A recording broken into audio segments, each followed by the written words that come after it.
देवियां अपने पति को कब्जे में करना चाहती, कुछ तो बहनें गर्दन हिला रही हैं, तो सुन लो कब्जे के परिणाम तेरे। कहा पति मेरी बात नहीं मानता था, मेरी सुनता ही नहीं था। तो मेरे बगल में रहने वाली एक सहेली थी, मैं अपना दुखड़ा उसके पास रोती।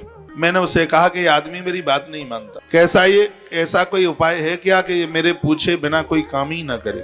तो मेरी पड़ोसन ने हे राजन मुझसे कहा कि यहाँ से 60 किलोमीटर दूर, लगभग 20 कोस दूर एक सन्यासन रहती है, भगवे कपड़े पहनती है और वह एक ऐसी दवाई देती है कि जिस दवाई को पति खाते ही पत्नी के बस में हो जाता है। उससे मैंने पता लिया और मैं उस सन्यासन के पास पहुंची। मैंने उसको अपना दुखड़ा बताया, उसने मुझसे धन तो लिया, लेकिन उसने मुझे पुड़िया बांध करके एक ऐसी औषधि दे दी और कहा कि दूध के साथ यह अपने पति को दे देना, तेरा पति तेरे वश में हो जाएगा। और मैंने उसी का विश्वास कर लिया और मैं वह औषधि लेकर के आई।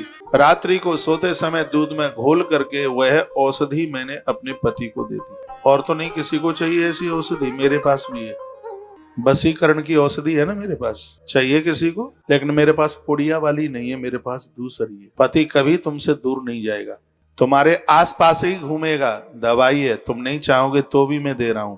वशीकरण एक मंत्र है, तज दे वचन कठोर। इस मुंह से मीठा मीठा बोलिए, झगड़ा मत कीजिए, घर में कलह मत कीजिए, मधुर बोलिए, पूरी दुनिया आपकी हो जाएगी, पूरा खानदान आपका हो जाएगा।